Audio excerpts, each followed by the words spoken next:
All right, a very wonderful good morning to you, wonderful listeners of BADEGGI Radio 90.1 FM, the People Station.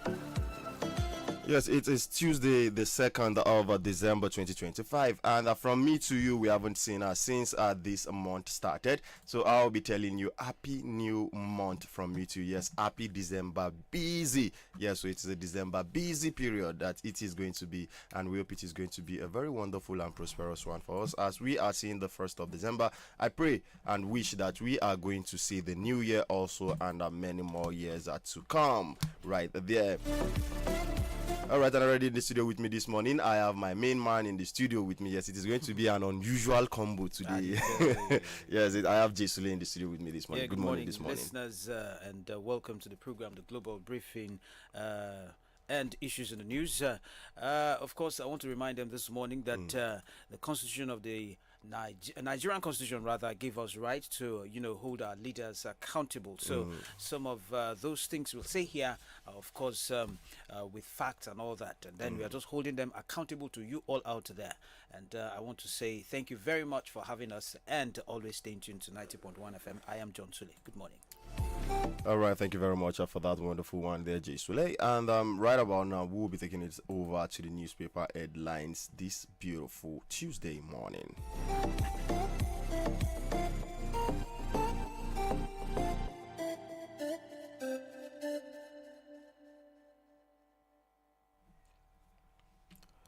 All right, Arukuk will be kicking it over with the Punch newspaper.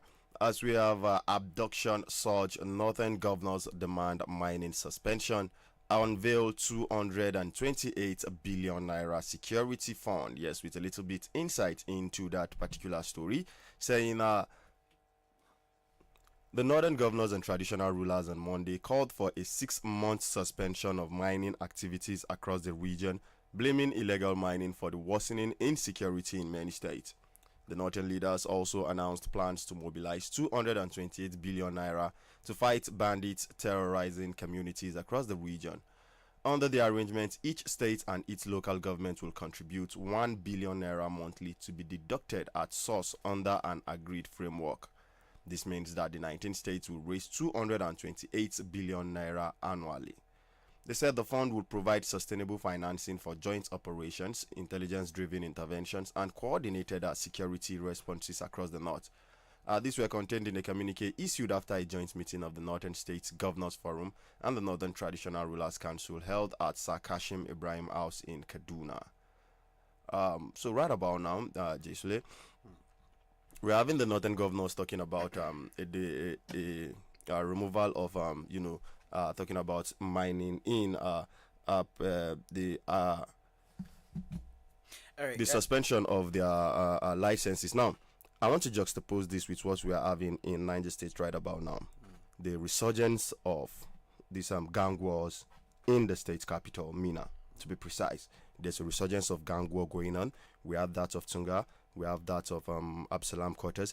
Just on Sunday, a boy was killed at around Sabon Titi axis at the midnight. Now, from my findings, I've gone round, I've talked to people. These boys are actually illegal miners. Okay. Most of these boys that are perpetrating these crimes along Tunga axis are illegal miners. So they are having their fracasses and now bringing it into the town. So you can see it is juxtaposing with what we are having in the bushes too, because most of these villages that are being attacked, most of these villages that are being sacked, information getting to us are that most of these villages, are having some minerals here and there that some people are interested in, doesn't want to pay royalty to the government, doesn't want to pay the standard things that they are supposed to pay, not compensating the communities, wanting to have a field day in those communities. So do you think, after all this, removing the suspension of mining activities for 6 months, is it a welcome development? Is it a succor to the people?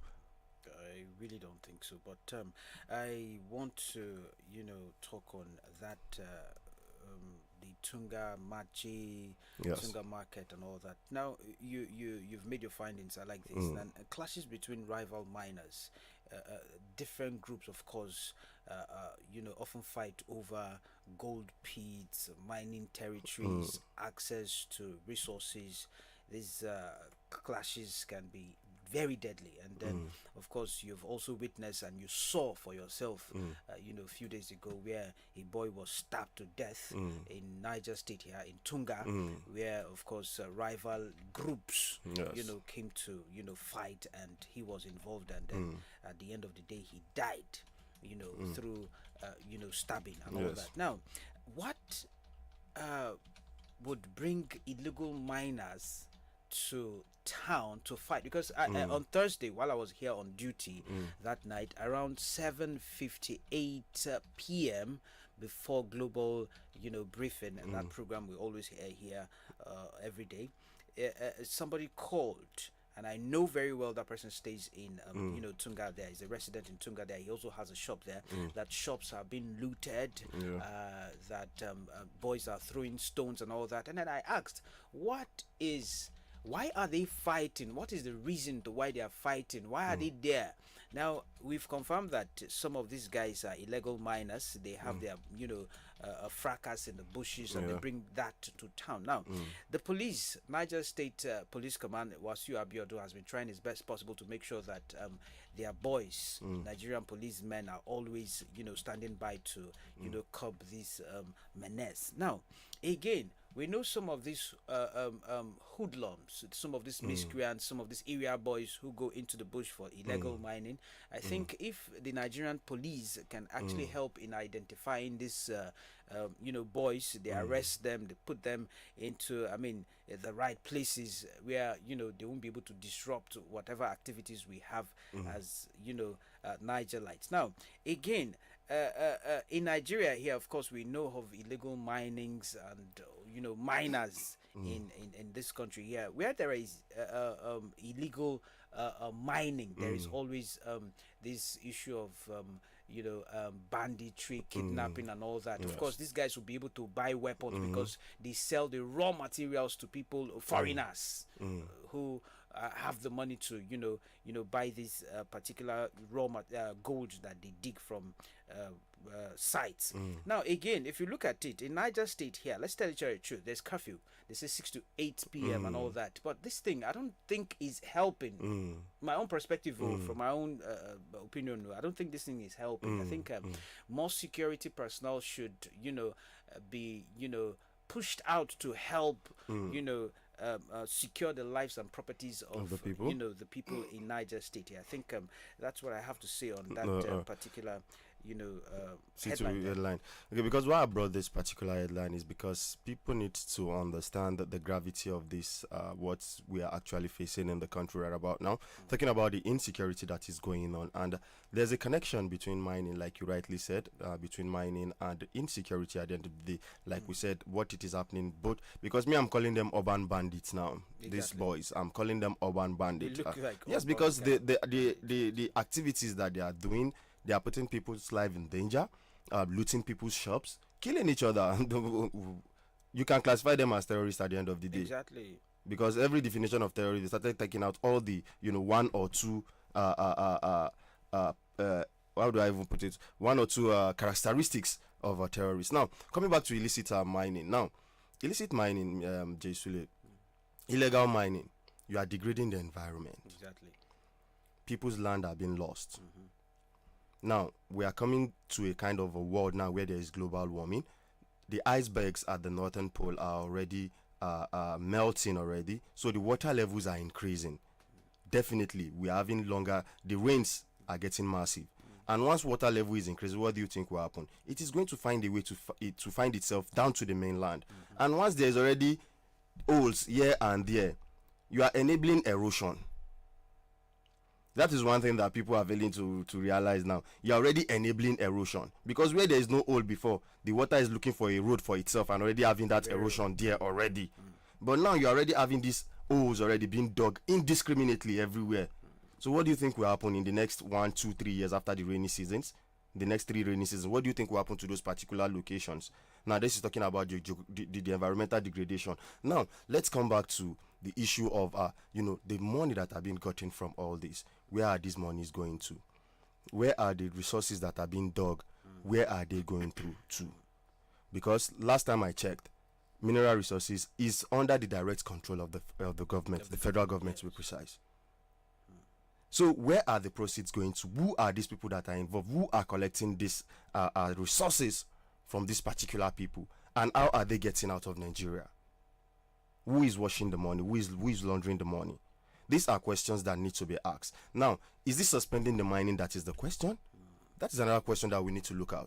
Is this suspending the mining or regulating the mining? Because let's be realistic. It will be very hard to actually stop mining. Exactly. Illegal mining. Illegal mining, it will be very hard. Let me add to what you're saying. Economic loss to government. They steal, these illegal miners steal mineral resources without, paying taxes or royalties. And if you look at it in Nigeria, Nigeria has lost billions of naira yearly because the minerals are taken illegally.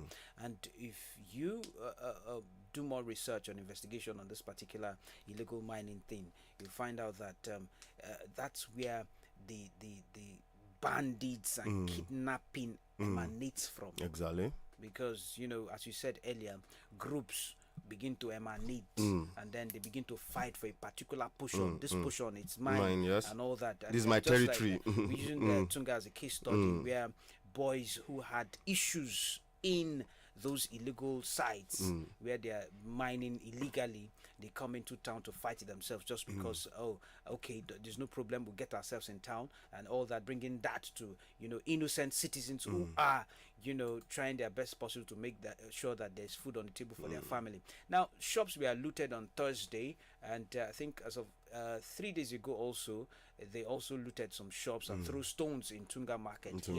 This is really very bad. I think I want to urge the PPRO, that's Wasu Abiodun of Niger State Police Command here, to try his best possible to make sure that there are men manning that particular area.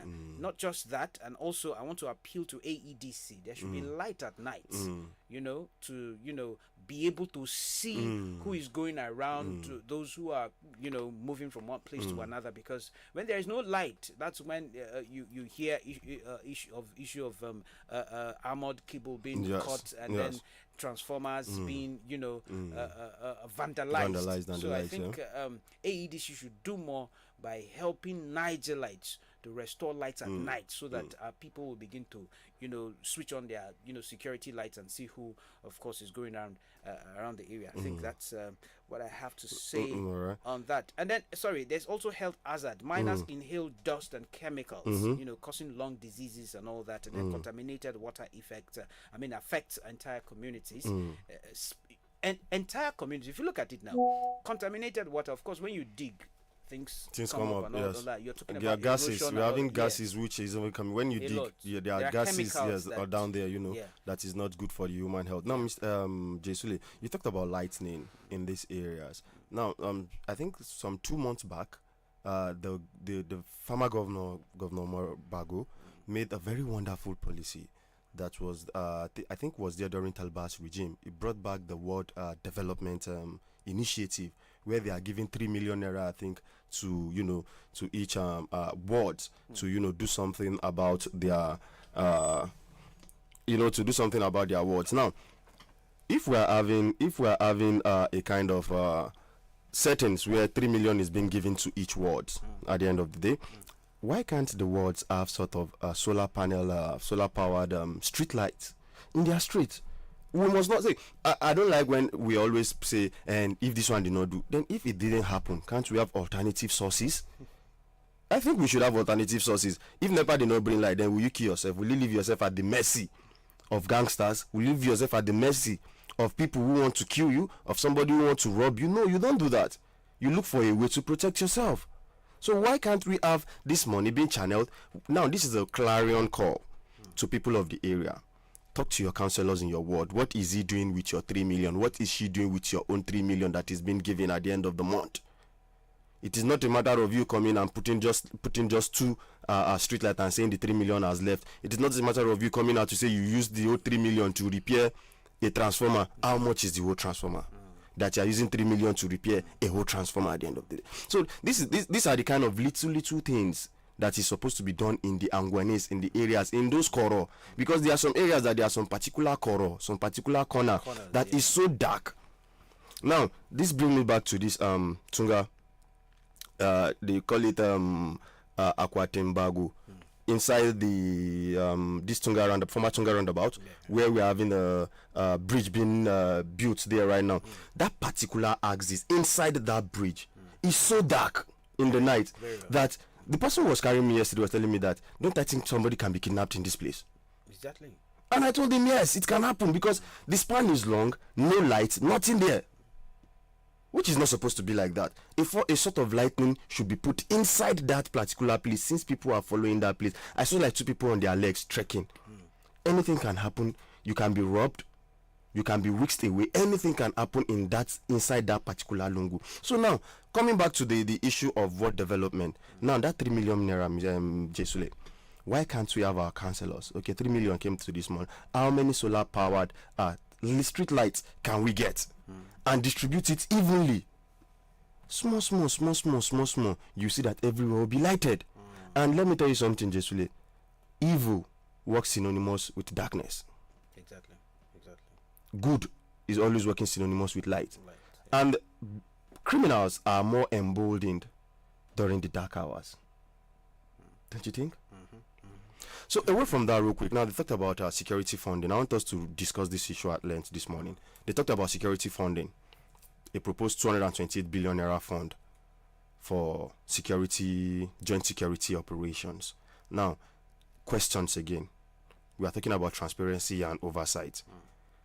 Which account is the money going to? Who is going to be in charge of who is going to be in charge of that particular funding? How is it going to be spent?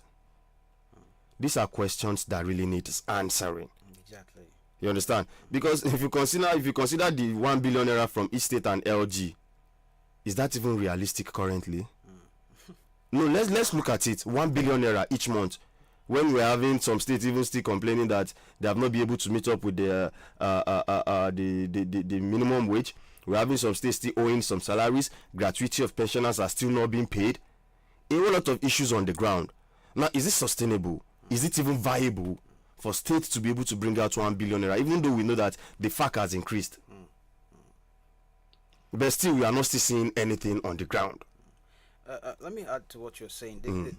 According to my research here, it says the 2025 national budget for Nigeria allocates 4.91 trillion naira to defense and security, the largest single sector allocation. Now, over the last 5 years, more than 14.5 trillion has been directed towards Nigeria's security sector.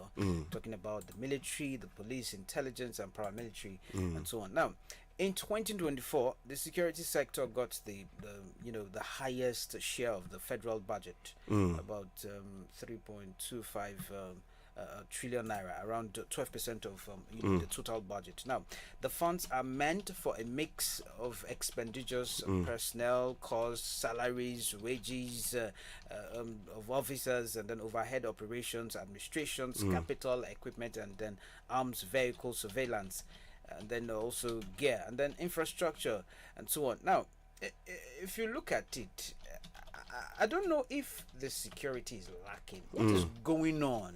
Do you know, I realize every day there's always these headlines. Somebody has been kidnapped, some set of persons have been kidnapped every day. What is going on in the security sector? If such amount of money was pushed or is being invested into in security today in Nigeria, is it that our weapons are not good enough for them to go, curb this menace that is going on in Nigeria today?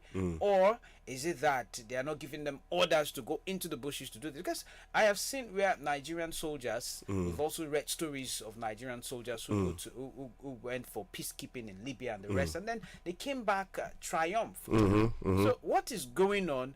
Our homes, our territories that we know so much, we cannot curb some of this insecurity that is bedeviling, our nation today. I really don't know why. I think from what I said earlier, that we have to hold our leaders accountable. What is going on? Questions. Come out, tell us. Questions. You cannot be a public servant and then sit in the comfort of your own office and not tell Nigerians who voted you, who employed you to be, leaders of this country, without telling us or giving us explanation to what is happening to our security in Nigeria today. I think.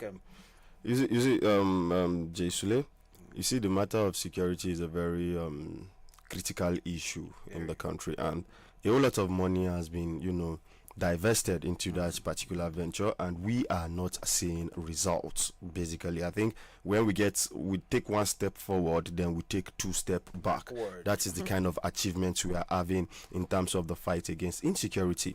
And now, real quick, this brings me to the next headline, since you already brought a security issue up. Just yesterday, we had the news that the Minister of Defense resigned. Yes, talking about Badaru right there. He resigned, Mohamed Badar Abakar. He resigned as the defense minister, which took place effective immediately, as he cited health reasons in his letter to the president, Bola Ahmed Tinubu. Though the president has accepted his resignation and will likely forward the name of a successor to the Senate for confirmation. Also, yesterday we have the just retired former chief of defense staff, talking about Christopher Musa right there, who also was at the villa yesterday to have a meeting with the presidency right there. So, and we are getting stories thinking that he is going to be the next defense minister. Now, Jesule, we are having a situation now in this country where the US came in to say they are coming in, and we saw a increase in the speed of attack. Exactly. And then after the Yahoo, I call it Yahoo, that the NSA did to the USA, the National Security Advisor, then we saw them a few days later. I think a week later, the cabinet, the service chiefs were changed. The service chief was talking about the chief of army staff, the chief of naval staff, defense staff, and the likes. They were all changed. And again, yesterday we woke up. We were going to sleep with the news that the Minister of Defense has come down, is stepping down, and then some hours later, we saw the former chief of defense staff going into the villa to have a discussion. Now, this brings me to a question: why is the Minister of Defense, thinking to resign now? But I think we have Mr. Apaya on the line. Okay. Real quick, let's talk to Mr. Apaya. I think because Mr. Apaya is not in the studio with us today. Yes, he travels for some functions, but I think he's listening to us and he wants to add his voice on this particular topic we are on. Yes. Good morning. This morning, the political quagmire. Hello. Yes. Good morning. This morning, the political quagmire. Good morning. Good morning, Apaya. Mr. Paya, can you hear me? Can you hear me real quick before you go ahead? Is it actually for health reasons, or you are thinking of some political pressures here? Why the defense minister is resigning? Well, first and foremost, let me thank you guys for doing a very nice job over there in the studio, and let me say good morning to all the beautiful listeners of BADEGGI Radio 90.1 FM. We appreciate you as always being with us. Well, you started, issue of insecurity is what is actually dominating the airspace, the media space in the country today. And before you write from the story about the banning of northern governors banning of mining activities for 6 months, to the issue of resignation of the defense minister, and possibly the SAC chief of army staff, Christopher Musa, who people contemplating to go to take over the position. But let me start from the main button to the top. The resignation of the Minister of Defense, Badaru Mohammed. Well, the reason I actually cited for tendering resignation, to me, I see it as we are playing with issue of governance in Nigeria. What does it take from you to resign, saying the story the way it is? It is obvious that the minister has proven that he is incapacitated, is incapable of running that defense ministry. Because his been there have not actually yielded any positive results. They have been kidnapped here and there. And since he's not having any military background or any security background, it becomes so easy for him to even take his visit to some of these troublesome areas. For instance, there was an abduction of children, school children, over 300 pupils who have been abducted, including their teachers, and we could not hear any message from the Minister of Defense. Let alone paying a visit to the place. So the embassy was around? Yes, I'm coming to that. Okay. I'm coming to that. And this, I want to just support so that you will now see the differences that defense ministry is not something that you play politics with. Yes. If you can play politics with any other industry, you do not play politics with defense ministry. If he is a soldier, the spirit in him will ginger him. Even if he's not going to have a flight, he can take convoy of cars to the place, stop the place, because he is a soldier. He is trained, to lay his down for the nation. But because he is not a military person, he is not a security person, he has no any security background. He stay in Abuja to dishing out, security, talks here and there. So I think advancing the reason, or he says he's resigning for health issue, which many Nigerians have looked at it as a kind of insult, to the government and to Nigerians as a people. You are resigning because you are proven to be incapacitated, and the president gladly, accepted that. Well, integrity. The president have actually taken more time. You should have fired him for quite very long, so that you will not give the people confidence that yes, the government is in charge of government. That is, by the way. Now look at the new Ubado visiting the place, because the new Ubado is a security personnel. He has the technical knowledge. He has this. You look at he visited. Unfortunately, on the other way around, you look at it now. In the state, there was argument. The governor of the state, with all due respect, he is now, taking all the time to debate the actual number of students being adopted. You understand? Not swinging into action to rescue the children. Now, the governor must understand, one, he is the chief security of the state. Two, that it is his primary responsibility to protect the life and property of the citizen through the security agent. Now, when these people are being abducted, whether they flout the law of the state or not, the first thing to be done is to get these people rescued. Then you will now come to punish the school, because the government is claiming that they have the order to close down the school, which they violated the order. So it is not. There is no time for playing game. The first thing the government should have done is to swing into action.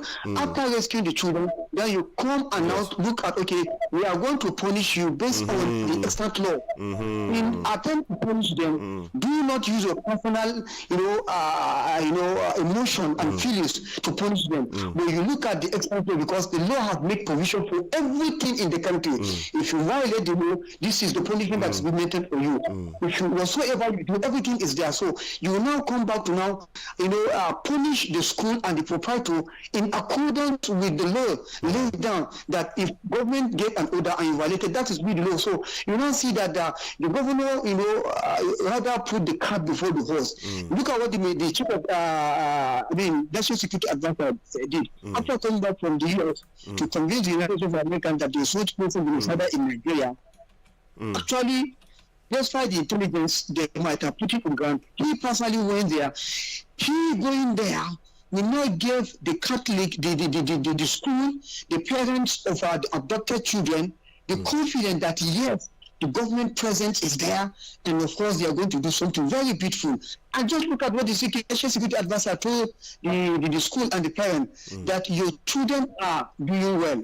It is to tell you that you have carried out an intelligent job, and they knew the position of the children, and they knew that the children cannot leave the shore of the country without being rescued. So the confidence now given to them now will now get the parent, the impetus now, and when we need Nigeria to pray for the government, pray for the national security advisor, pray for the intelligence, pray for the truth, so that they cannot get the children, rescued. So unlike the one you are having the chief security of the state, putting on a blame game on the table, which is now, adding to the trauma of the parent. Mr. Baya, real quick, Yes. I saw a news yesterday where the parents they started registering the names of their wards which were taken, and we on the first day we already have around 200 names already on that list. Of course. And that is minus some of the parents who have been traumatized to death. Remember, there are two cases. The Daily Trust have carried those news. Yeah. One of the parents have 3 children, and he's long and died. The other one is having 2. So you don't know, some of the children, the parents are being traumatized. Some of them cannot even walk a meter. You have to carry them because of that trauma. And somebody whose son is being, adopted by a terrorist, you are asking that person to, when you have the time to either pray or make communication, you are asking him to listen that one to come and to the school and put up register. Where has it been done? Like I said before, it is the primary responsibility of the governor to force rescue the children, not minding the fact that whether they are illegally, coming out to open the school or not. That shouldn't be. Again, you look at it yesterday, the bandit seeing that the major taking, because they're supposed to be the first defense line. The state government should be from local government, the state, then the federal government will now come in, because there is a defense line. Now, because the bandits feel that when they adopted these children, nothing come out of it, they now took advantage. Just yesterday again, there was a bandits attack again in that same exit, in that same location. People going to Wawa, you understand, and all that, those parties, we are being about 2 buses. We are being attacked, and the passenger of what we are all being kidnapped. It's because they strike, and there was not any swift response from the first defense line of the defense. So this is what we are saying. Now, coming back to the issue of our defense minister resigning, you understand, I think it's a very good thing for the country. It's a bad thing for him, because his integrity does not play out here. You have been the governor for 8 years. You don't have any military background. It is a mistake that has been done. Like I said, lamentation is not our thing now. We shouldn't lament over it. Now that he has resigned, and the reason he gave will be a record that he did not resign because he's incapacitated, but he's citing health issue. Now, what is he telling us? That if not for the fact that he is having health challenges, he will sit there as the Minister of Defense while Nigerians are being killed, Nigerians are being adopted without any corresponding action to justify that the government is on top of its game. That is by the way. Look at the SAC Chief of Defense Staff, Professor Musa. Yesterday he was in the villa. You understand? To tell you that, now, we now ask now, what prompted the resignation and the recall or calling back of Kisoba Musa, who many people have started, is rumor going out there now that he is possibly going to be appointed as the Minister of Defense. You understand? Now, are you telling me it's because of the action or the alleged president of the United States of America? Because we have said, each time Americans tell you that they are coming, they are already there. So the Americans are watching. Like I said, they are technologically advanced. They have pictures and images of all these places. They might have maybe made some move. Probably that was what have actually prompted the presidency or the government to now call for the resignation of this minister through the back door or whatever. It's something I'm feeling. It's not a confirmation, but that's how you are giving up people the opportunity to begin to think in this direction. Now, the minister is resigning. Kisoba Musa is coming. Now, how about the other minister, Matole, the minister of state? Yes. The minister who could not even secure his own people, a state out of 36. You understand? Plus FCT, one state will not provide security. All these bandits that are coming to attack the North Central state and some Northwestern state are having their root in Zamfara. They have a field day. Zamfara is their, a centerpiece of attack. So they are coming from, you could not man your own state, and they give you minister of defense. So I think this is a very big challenge on northern governors and northern traditional rulers. They need to speak truth to power, because it is about time that we put issue of politics aside. Let's face reality. Each time we have issue, we politicize. And look at on Niger State. Niger State now is now becoming a kind of epicenter of this attack. The bandits now are now taking advantage of the forestry, the vanguard of Niger State. They are coming in now. By the time they are faced with fire from the troops from this neighborhood KB, they will not be coming to Niger to hibernate, and we should not allow it to, because if you come to Niger State, look at that axis. Baba have said one thing sometimes about that dam, in that Kainji dam. There was a time we have an issue of the set miners using dynamite. You understand? So that they can mine. There's nothing, there's no any rocky high road that requires a dynamite for you to mine there. It is a deliberate attempt to get to that dam, and once they get to that dam, the whole country will be in shambles, and the government need to put this into consideration. You must take a deliberate action. Put your politics aside. No blame game. You are a leader. You are being elected. You have sworn to Al Quran. You have sworn to Bible. You have sworn to the Constitution to defend the people, to provide all the needed things that is needed to fight. So you have to look at that first. Secure the people first. Then you can come and do blame game. So we hope and pray that. With this action that is coming up now, Nigerians should begin to say, and the presidency should not waste time in appointing the Minister of Defense, and probably Christopher Musa better, because Christopher Musa, when he was there, many have seen some of the action he have taken have actually yielded a positive result. We hope that for all the prayers, for all the sober reflection Nigerians are putting in place when they sack him as a chief of defense now, he will now reflect on those ones to do more. Let him bring his wealth of experience into the defense ministry to make sure he gets the military boys to do the right thing, and the support should be given. If you bring Christopher Musa as a minister of defense and you do not give him all the necessary logistics and support to do his work, is going to be the same result. We hope and pray the government of Nigeria and that of Niger State, who is hit now, and the heat is now coming back to Niger State now. We woke up. Yesterday I saw, from about 2 days back now, I saw Villa Chief from all 25 local government assembly in Mina to probably do all those ones. Well, we are not saying nothing will come out of it, but if there is no goodwill, if you like, gather all the vigilantes in Nigeria. If the chief security of the state is not ready to give the security the opportunity to do their work diligently without interference, I'm telling you that one is just going to be a kind of jumbo. And I pray that they realize and do the right thing. Well, I'm talking about the vigilantes real quick. I think they were in town, from what I was reading. I think they were in town in relation to the talking about because I was hearing their leader was talking about the issue of giving 100 names from each I think local government for the vigilante group that the former governor was thinking about, the security outfits. I beg your pardon. That the 1,000 local government. I think maybe that was one of the reasons, because there was some Tata Kuche from some axis. Some people were saying it is the vigilante group that is going to bring out the name, and some people were saying the name is going to come from the SSG or from the chairman or something like that. So I don't know. That is by the way, though. CG Mustafa, you talked about something when you were still in service. You talked about fencing our borders.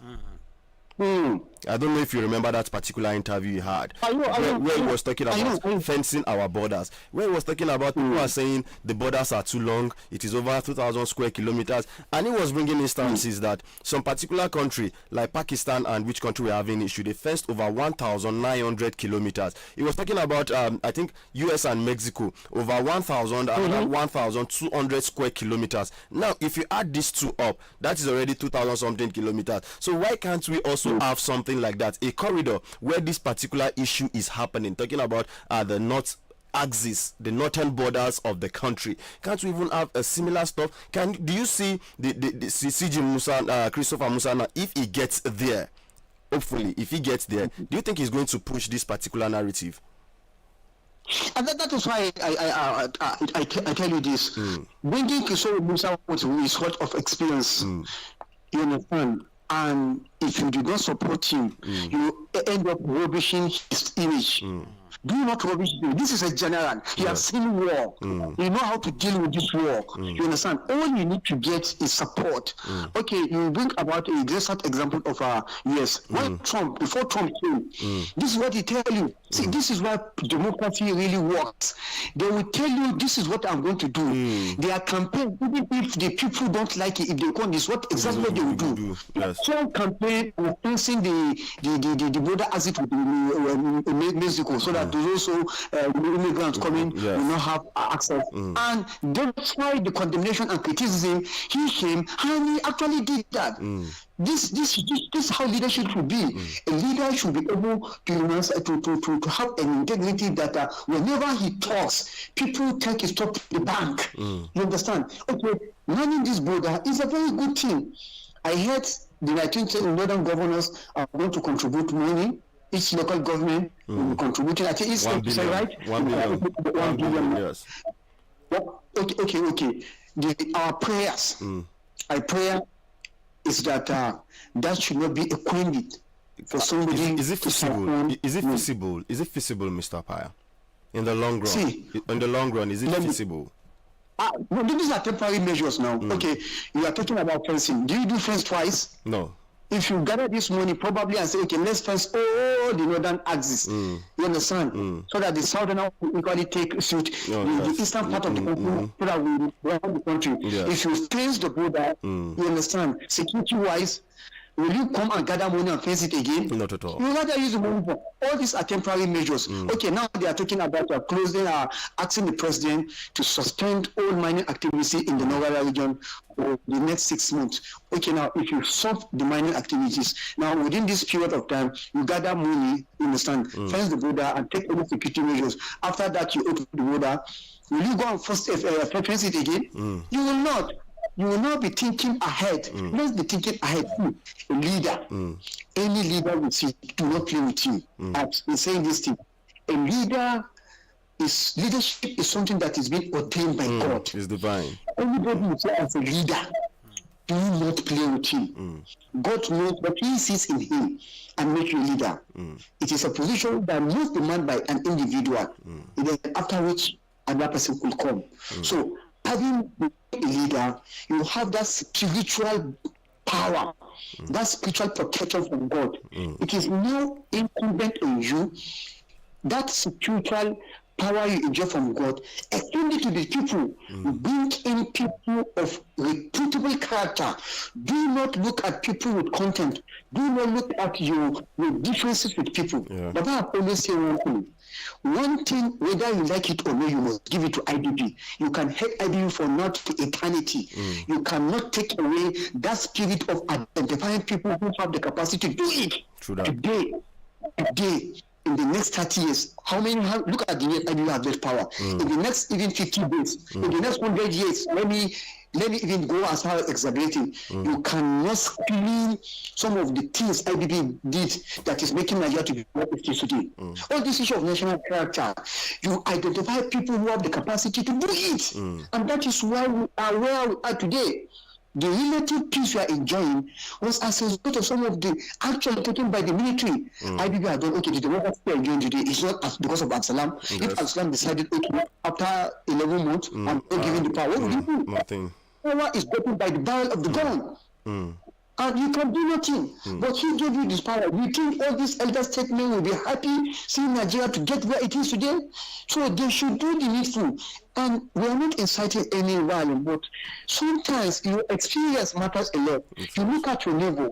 In the West African countries, you see how military are taking over. You see how the residents are coming to protest against the government. You are not far from it. We are not inciting public violence, but we are telling you, do the right thing. We are all human beings. The people in Cameroon, people in Mali, people in Faso, and the rest are like us. We all have the same soul. Anything can happen. We all have human mind. So please, Nigeria is one country that is leading the entire black race in the whole world. Nigeria is the giant of Africa. let's begin to identify our potentialities and do the right thing so that at least we can capture the whole of the African country and be among the community of the nation at the highest level so that at least we can develop this country. All right. Thank you very much. Thank you very much, Mr. Paya, for being with us this morning on the program. Thank you very much. All right, thank you very much. And then we in the studio here, I want to add to what Mr. Pai is saying before we move on to other headlines. Now, a responsible leader, knows when to say, I cannot continue effectively an office, or maybe the office deserves someone who can, fully deliver. Yes. And I want to believe that the defense minister has his own reason. He must, as I've written that in his formal letter, that, because of maybe health and health issues. He said it was health issues. Lack of resources and all that. He said health issues. Yeah. Now, resignation, early resignation of a political appointee has always allowed someone who is more effective to man that particular position. I think he has his reason, and he had written that, maybe it through the health, whatever challenges that he has. And I think it's a very good move. He's actually also protecting his integrity. If he sees that he cannot effectively run that particular position, he should just resign and then allow a more experienced person in that field to come in to man that position. I think that's what I have to add to Mr. Apaya there. Okay, so real quick, Jesile, I talked about the wall. What do you think about the wall? The wall. Yes. Should we have a wall? I feel because our borders are porous. We can do it. Do you agree that our borders are porous? They are. Because people are coming into the country without papers, without being seen, without knowing them. Illegal immigrants are just coming in a field day. They come in anyhow they like and go out anyhow they like. Yeah, I agree with you. We can do it. And talking about the illegal, immigrants, yes, and all entry that, and things. Yeah, you will see for yourself some videos that are going viral on social media where some bandits will, hold their phones, running some selfies, and then speaking some Hausas and Fulanis. We have seen situation where I recently saw a Fulani man who said the Fulani that this person is speaking isn't Nigerian. He doesn't Fulani. understand this is foreign. So this goes to tell you that I agree with you that our borders are porous, and of course we deserve to build secure a fence around the borders and to enable to protect the country from illegal entry and illegal immigrants. Now again, if you look at it again, I believe Ibile, if Nigerians want to build that fence, they can do it. Exactly, we can. We can do it. We can do yes. it. I agree with that. Yes, because usually we have been shouting about unemployment. Do you know this is a very good source of employment?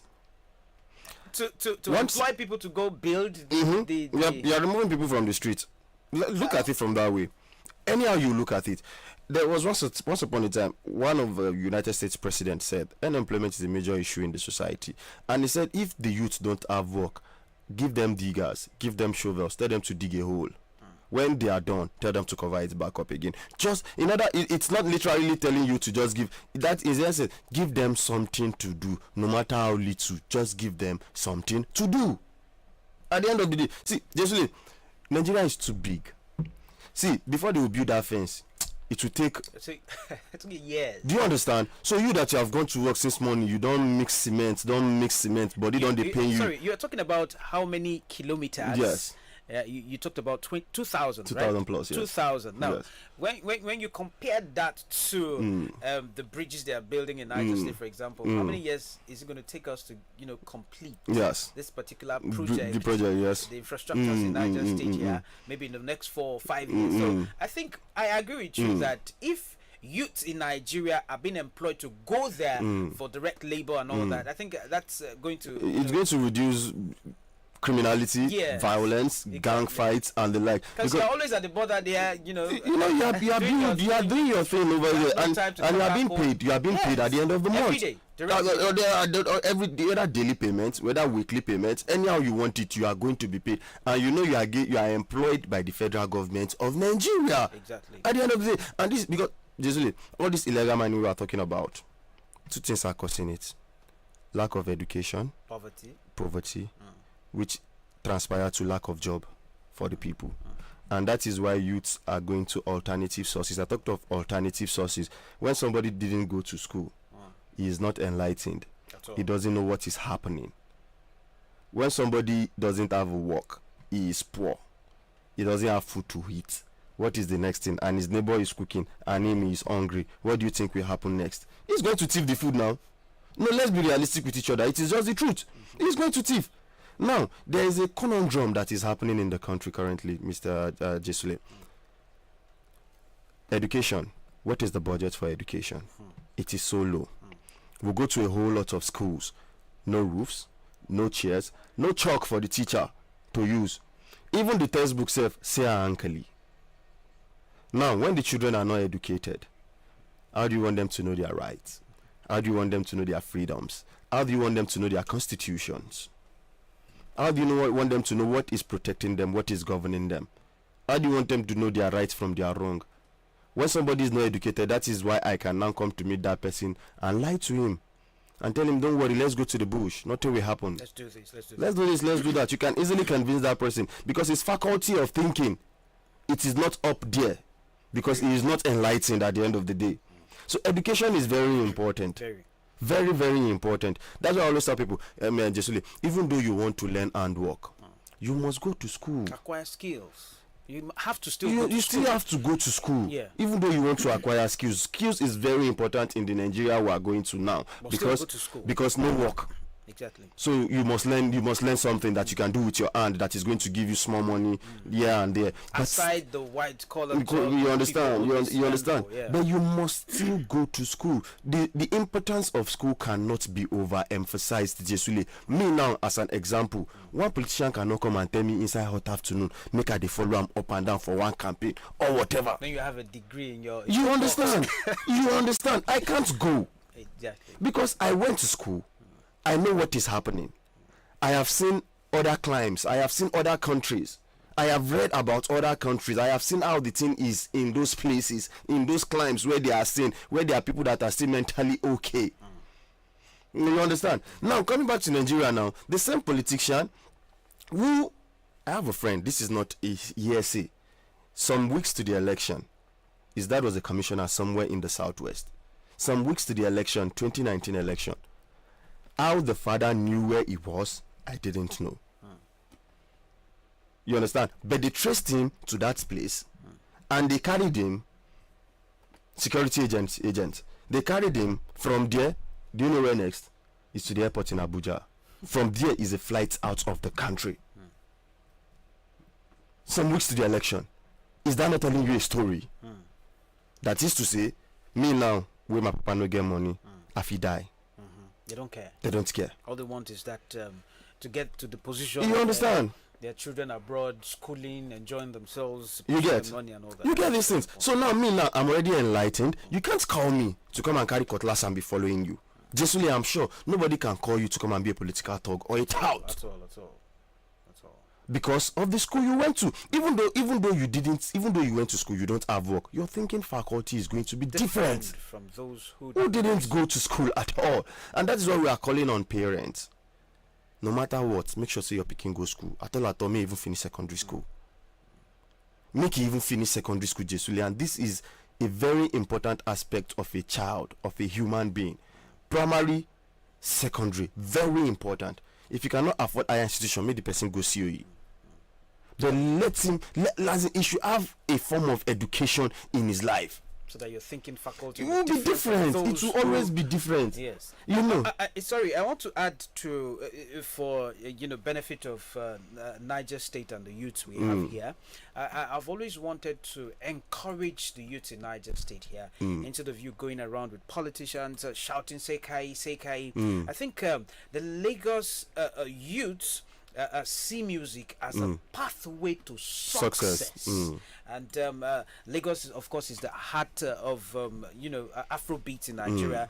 Big record labels, producers, studios, managers, and concert venues. Now, you find out that the Lagosians, the youth in Lagos, I'm not saying there are no miscreants or maybe there are no thugs, but it's minimal. They are not much. There are people who, according to what you said now, try as much as you can to, finish secondary school. So then from there you can, get a job, acquire skills, and after acquiring the skills, you help yourself. You can actually sponsor yourself back to, any tertiary institution of your choice, in order for you to be different from those who weren't able to, acquire this formal education. Your thinking faculty is definitely going to be different when you acquire a degree, an NCE, or maybe,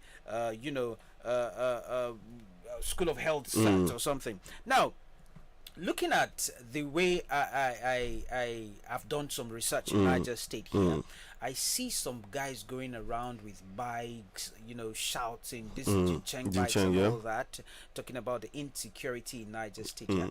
Now, the question is this what you are going to continue to do for the rest of your life? Following governors, I was with him. What benefit are you giving? Are you a political appointee? Even if you are a political appointee, what have you done for the benefit of the people he is leading? Because he is the governor, his name is going to be mentioned every day. How about you? What have you achieved? I think thuggery should, be something we shouldn't even be experiencing today, aside this insecurity. Because of the lack of education, we will still continue experiencing thuggery, J. Now, I'm talking about mining. I said something about mining earlier. Suspending mining is not the answer, if you ask me. Though it is a good one. Let's suspend it first, then let's reset. Then after the suspension, what next? Are we going back to status quo? Or we are charting a way forward? Because I always ask this question, J. Sule. When you are doing something over and over and over and over again, the same thing the same way, and you are expecting different results, you are whining yourself. If you are doing the same thing the same way and you are expecting a different result, you are just whining yourself. You can never get a different result. You will get a new result. You always get the same result, I beg your pardon. Now, what I'm trying to say in essence is we need to start thinking out of the box, doing things different way. Because I'm thinking, why can't the government now, find another way? Why can't the government take over these mining activities? Must it always be transferred to private individuals, foreign nationals? Because we've seen it. It's happened in Ghana too. In Ghana, they were having this issue of illegal mining too, which was seriously devastating their environment and things, though they are not having this issue of insurgency that much. But even the Ghanaians are now shouting, because after Nigeria have been overrun, where next? Where next? They are also our neighbor. We just have Benin, Togo, to Ghana. Do you understand? Now, why can't we have the government coming in, taking over the mining sector? Let us refine our resources inside our own country. We are talking about job employment. That is why I'm bringing this back now, Jesule. We are talking about job employment opportunities for youths out there. Now, this is a very good avenue to get a whole lot of youths out of the streets. Do you know that? Exactly. Now, the government is in charge of the mining. The government is in charge of processing. The government is in charge of sales. The three chain. It is a three chain something. Now, you employ these boys, these illegal miners. You employ them gainfully. We are paying you salary. All of you should come. You must register. All of you must come and register with the government. Make it a law. Okay, I think we have Baba on the line this morning. Ekubela Baba. Hello. Hello. Yes, hello, Ekubela Baba. You're on air. I want to say good morning, good afternoon, good night. Good morning, good afternoon, good night, Baba. I say good morning, good afternoon, good night. Good morning, good afternoon, this night, Baba. Good morning, good afternoon, good night. Good night. You know why I'm talking the way I'm talking? Baba, you tell us. You should look at from yesterday to today. Tinubu has rebuilt his leadership quality to number one. Amen. Hello. Hello. We're listening. Say Baba. Okay.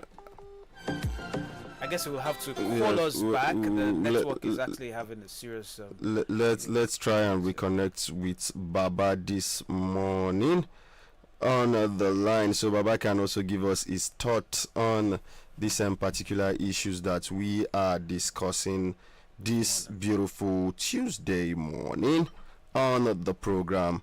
Right, yeah. All right, so we are going to put a call through to Baba real quick. So when we can get into Baba, we are going to connect with him so he can also, But before then, though, as we are trying to connect with Baba, I think maybe he's on some other calls. He would call us back when he is less busy right there. All right, I think I have a call from Mr. Apaya also coming in.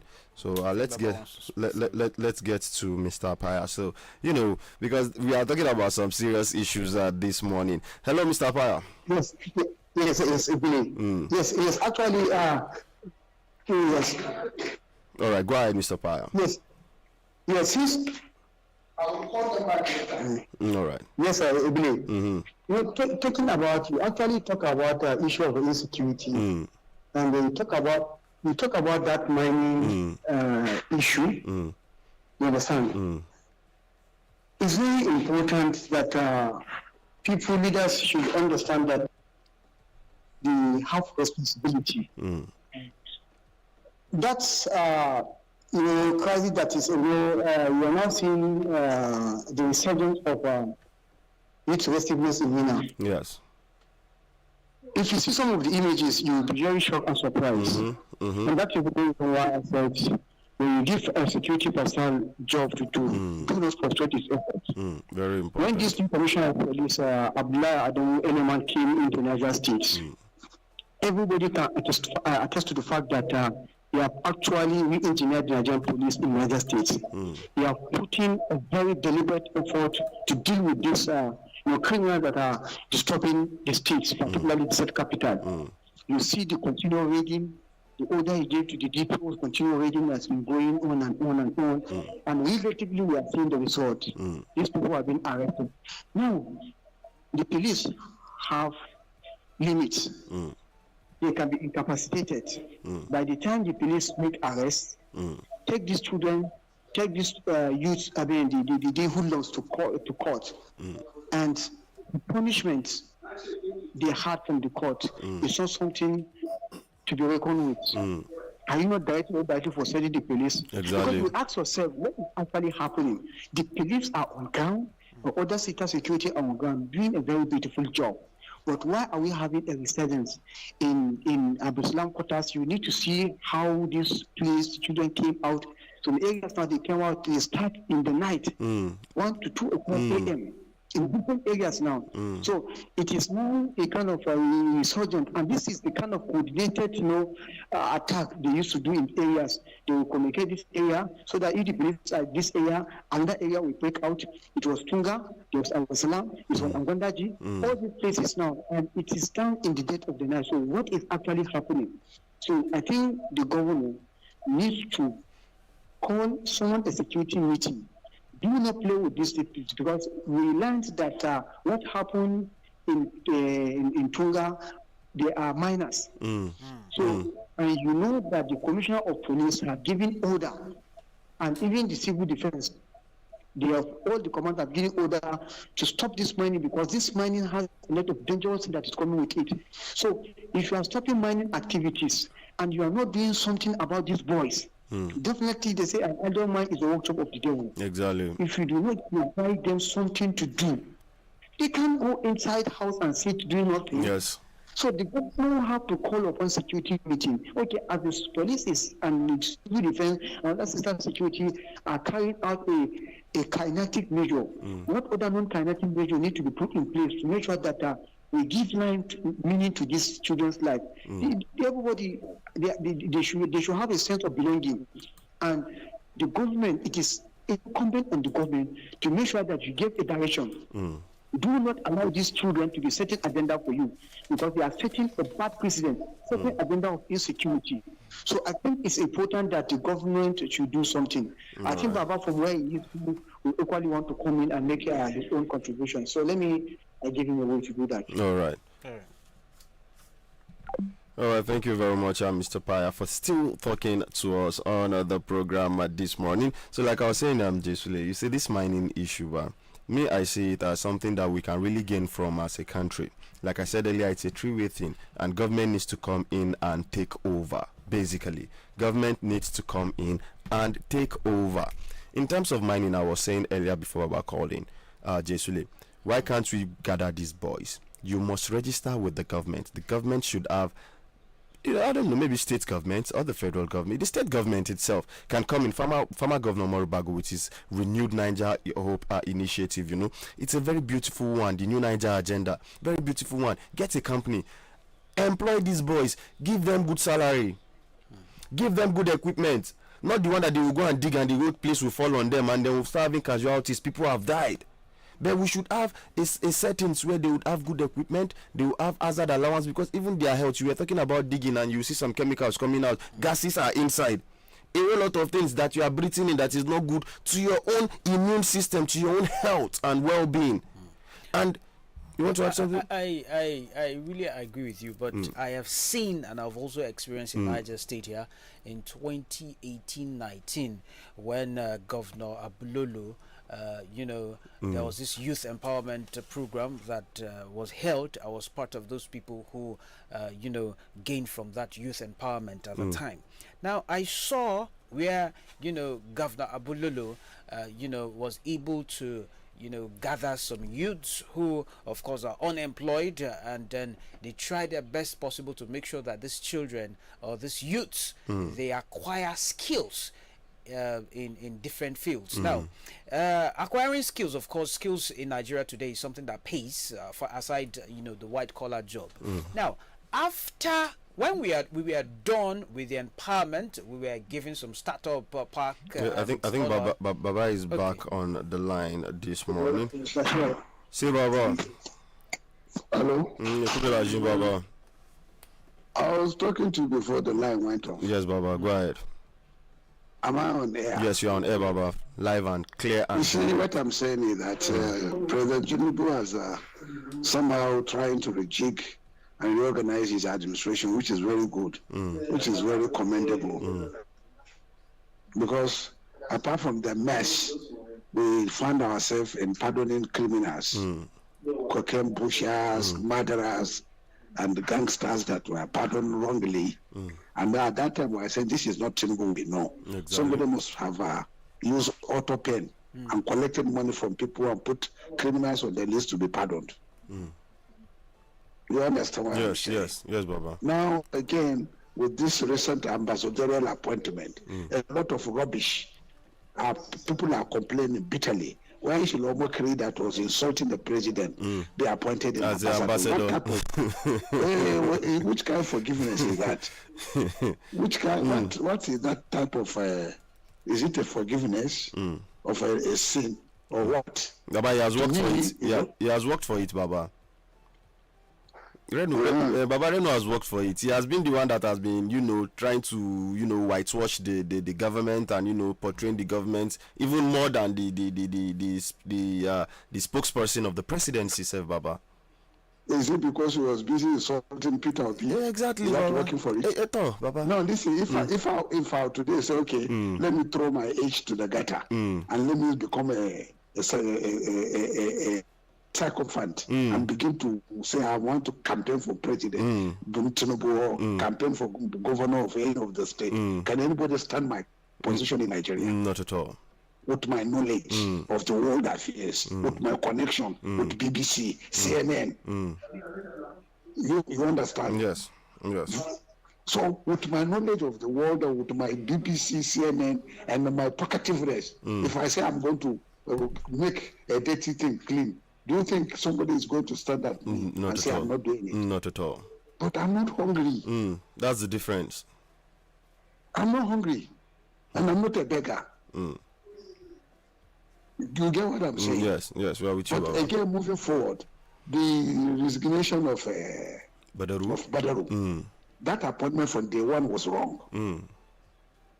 Now, with our children of papering still in the bush, with the coming in of the special The security advisor. Yes, the NSA. Advisor coming there, doing a very good job at going to the church at Kontagora, meeting the Catholic priests, and then going to Papri to meet the people. That is fantastic. But again, where is our governor? The governor is missing. Are you going to Kaduna to say you are putting up a fund, a grand fund of security? Who is going to access the funds? Who is going to administer the funds? Exactly. Questions. And then is the fund going to be used to buy arms? Are you going to have integrated northern police as it used to be under northern Nigeria? Are you going back to the graveside of Samud Bello and asking Samud Bello, we your grandchildren that you gave life to, we have now decided to turn our back on our people. We want to come back and repent and do your good work you did and even gave your life. We want to go back on that pedestal. Are you going to do that? We got time of self-deception. It don't pass. But if they bring the former chief of defense staff, Christopher Musa, if you can, Minister of Defense, and give him free. Hello. At all levels. You know, put us a pretense. And it's a out, fight this war. And then we need to. But I think your face is touching the screen. It is getting muted. Hello, Baba. Hello. Hello. I think we'll have to get Baba back on the line so he can continue, because I'm really liking we are thinking in the same direction with Baba this morning. Yes, we are thinking in the same direction with Baba. Hello, Baba. Can you hear me? Yes, we can hear you now. Time of playing politics. This is not APC, PDP, ADC. This is about Nigerian country. This is our country. This is about our future. People can't go to farm anymore. Yes. People can't go. People can't travel anymore. The journey that will enjoy traveling by motor, you just have to fly by air. You cannot visit people anymore. Nigeria, we have lost it out. And people are sitting there at home, consuming state resources and not delivering their mandate. Do you understand what I mean? Yes. We can't be competing on flyover when there's no water to drink, when the education is not there, when the security is not there. The hospitals are not there. About flyover in northern Nigeria, where there are no transportation, where there are no people, where there are no more money to buy fuel into the vehicles and travel, and then you build a flyover. For what? Who are you trying to impress? Are you not manifesting an element of lack of understanding of the requirement of your people? Does it not manifest primitivity, backwardness, and intelligence decisions, wastage of public resources? Did we ask you that it's a flyover that we want? Do you understand what I mean? Yes, Baba. Misplaced priorities. Look, I support Tinubu 100%, but Tinubu now will look at his picture. Let Tinubu look at the mirror. What did he see? Did he see a president, or did he see just somebody sitting there not knowing what he's there for? Now the Tinubu is seeing himself as a president and is acting that presidency. Now let the governors see themselves as governors and govern. Not Ogologo and President Peking. No, that is buffoonery. Don't make a buffoon of yourself, a president. No, it's not about the election. If the Tinubu do his job properly as a president, Badeggi Shaibu, I will campaign for Tinubu's second term. And I'll do that campaign. Most of these so-called governors who are not even staying in their states and who are not even having a relationship with their people. A lot of governors in Northern Nigeria, if care is not taken, they will be stoned when they go for second term election. And a lot of governors today in Northern Nigeria should forget about second term and go and deliver on their mandate. Secure their people. Secure your people. That is my statement. Good morning, good afternoon, good night. Good morning, good afternoon. Baba, we'll sit talk before night. I know they talk to you. Baba, we'll sit talk. Baba, no do like that too, Baba. I'm on holiday. Nobody should disturb me. Baba, I'm on holiday. Say, Baba, wait. On holiday. Baba, your country no dey on holiday. You dey on holiday. How can I do on holiday? Say, Baba. I'm on holiday. But Baba, real quick, before you go, what do you think about CG Mustafa thinking about fencing the borders of Nigeria, Baba? But that is look. What did Trump tell you? What did Trump tell you? He said, fence the borders. We can dig a big ditch if we cannot big fence. Dig a very big moat. Do you know what they call moat? A ditch. Yes. A ditch of about 5-10 meters width and about 5 meter deep. Okay. All right. And then we can put surveillance equipment on our borders. CCTVs, drones, patrol from border to border. Yes. We have CCTV cameras everywhere, you know. We put towers on the borders. Go and check the border of Spain with Morocco. They have a common border. Go there, you see what border mean. But a border whereby drop what you can drop. You see immigration officer at the Nigeria border. You come if you want to drop anything you can drop and pass. Move. Not what you carry, not where you go. Just drop 100 naira and pass. Do you understand? Yes, Baba. And that's why we had a trailer somewhere around Zaria which was carrying ammunitions, Baba, and a bag load of bullets fell from that particular trailer, Baba, and nobody is saying anything about it. How can somebody say anything? When the people wanted to follow that trailer, they couldn't. Is the trailer going at 100, 200 kilometers per hour? Can the trailer run more than a small car? Not at all. But what happened when the people are not ready to stand for their rights, when they are not ready to protect themselves? What happened when the trailer drop a bag of ammunition? Shouldn't they follow him? Exactly. Follow the trailer, corner him, deal with him, and they take him to the police station without not taking law into your own hands. But I don't want to be too much over this. Anybody who goes swear ought to do, let him go deliver. Yeah, no swear any ought. Baba, you know swear. I know swear. Baba, you know collect contract. Well, I know collect. And they go give me. Baba, you know collect SSA. Baba, you know collect SSA. If I collect SSA, you no go know. See, Baba. I no collect contract. I no do road contract. I no do supply contract. I no collect SSA. I no collect SA. I no collect under SA. In fact, that SA, they say go bring. They will just give you Tabaka SA 20. Go and fill any rubbish you want to fill into those papers. Baba, come on, no collect Amiru Hajj. I no collect Amiru Hajj. And nobody will give me Hajj. They don't give you Hajj, sir. Nobody gave me Hajj. Voila. Give me Hajj, now I know they go. Baba, why now? What I will go do? People they look for money to chop, now they go Hajj. Voila. I'm going to Mecca. I've been going to Mecca since 1980. Since 1979, 80. I've been going to Mecca for the last 40 years. Now you can't tell me Mecca. Nothing new under the sun, you know, Baba. That now, please, not under this insurgency. When insurgency, they go Mecca. Now I go Mecca. Voila. Baba, but they block her for road. You say what? They block some for road. Some they get enter. When insurgency they go Mecca. Now you say Mecca go Mecca. Baba, say Baba.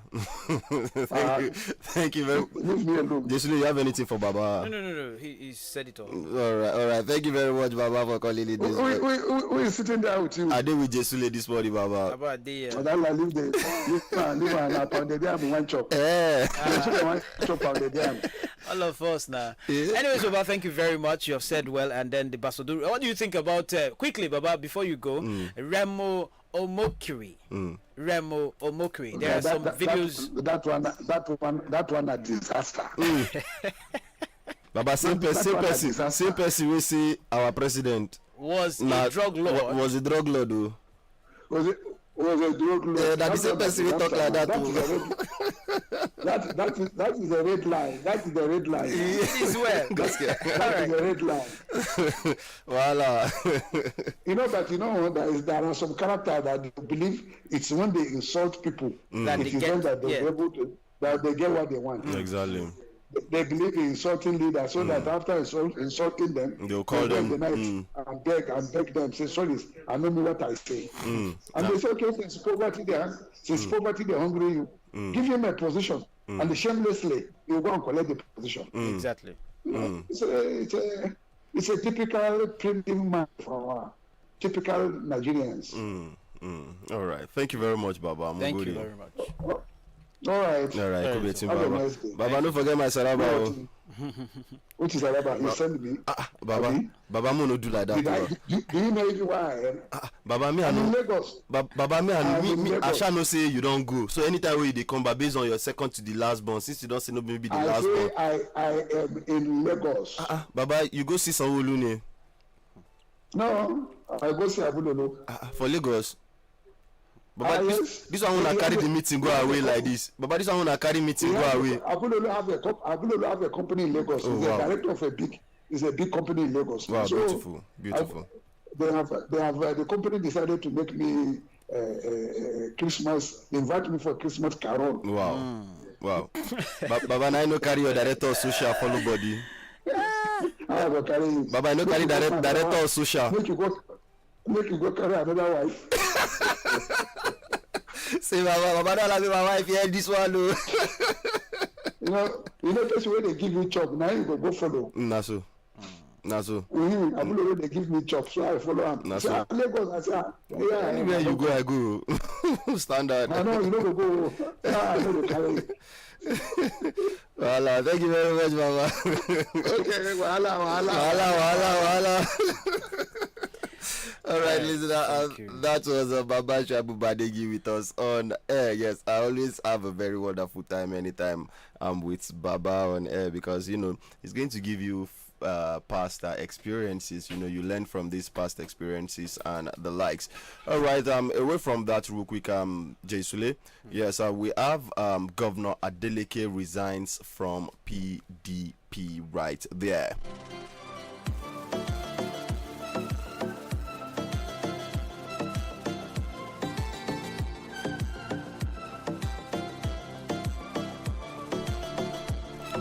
All right, wonderful listeners of Badeggi Radio 90.1 FM. You are still tuned into that your wonderful dial. And don't forget you can watch us live on Facebook at Badeggi Radio 90.1 FM.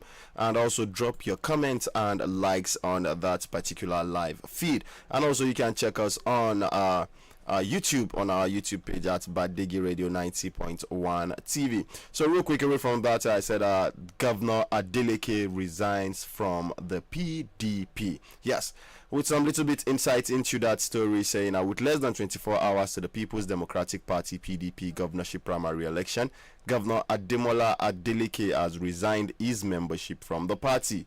The PDP chairman in Osun State, Mr. Sunday BC, had on Monday disclosed that the party would not hold the primary election on Tuesday as scheduled due to factional crisis within the party, and that Governor Adeleke is no longer interested in picking the party nomination as a result of the crisis.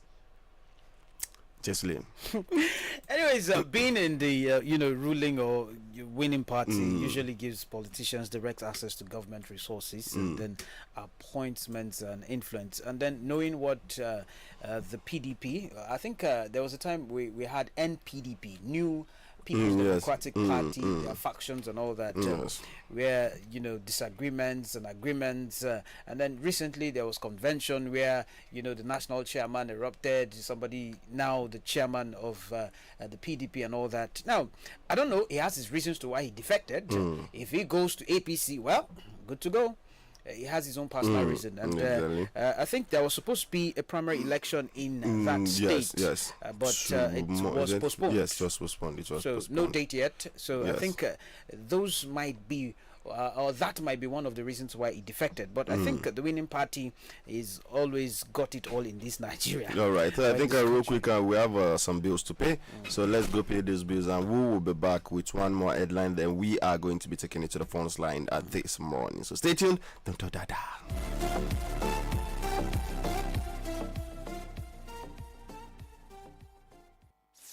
Commercial break. Sorry to break this up. Commercial break. BADEGGI Radio. Yes, I'm with you. We'll be right back.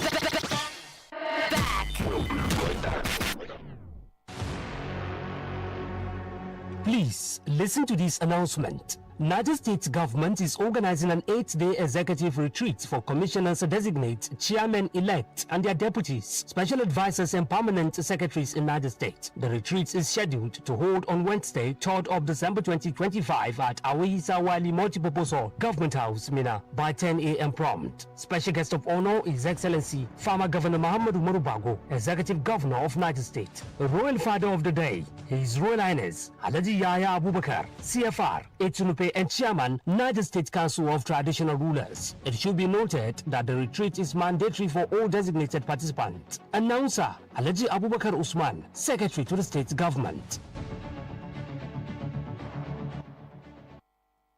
Commercial is over. Did you hear what I said? Crude but correct. BADEGGI Radio, FM 90.1.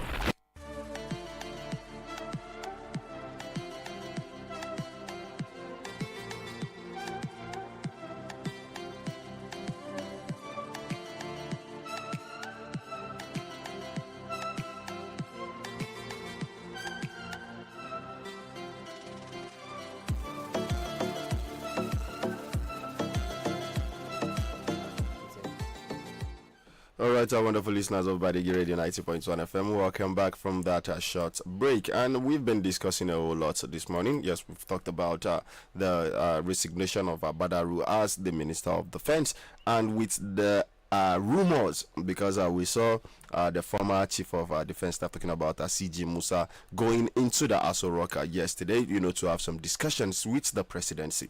So we are thinking maybe, just maybe, we are going to get it right finally, on that particular axis, because we can see places like US, places like US, we have the Minister of Defense being somebody who has military experience, not just a politicians or a technocrat or an administrator or whatever.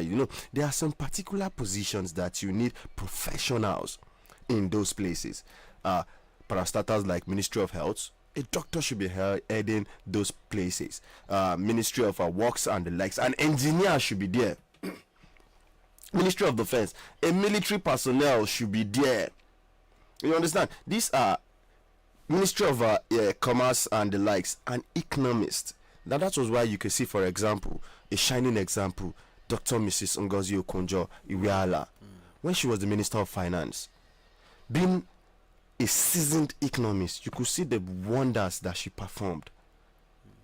Look at when the CBN governor, these are places where you need seasoned people. When Sanusi Lamido was there, you can see these are seasoned people who are being put where they are supposed to be, and that's why we always talk of round holes with square pegs, square pegs with a triangular holes, here and there. So you need the right people in the right position. So I think this is a way. This is a good one. If the CJ Mustafa is going to be given that particular post, and once he is given, then he should be given a leeway. He should be given the right and necessary support that is needed for him to be able to, come out victorious, because these are critical and trying times. Which now brings me back to the final headline that we are going to discuss about, as we have outrage as Nigerian Senate moves to hike tax on soft drinks. We dey talk about serious matter. We dey talk of security matter. We dey talk of soft drink for inside with Senate. For crying out loud, who does this thing? No, let's be realistic, Jesuli. It dey pain me. I remember when I was buying soda. That's I don't want to mention the brand, in order not to think we are advertising them here. Where I usually buy plastic for 150, 120. It became 200, 250. Right about now is for 500 naira. Right, soda. Now, talking about beverages, right? The hike. I don't really know what they want on tax.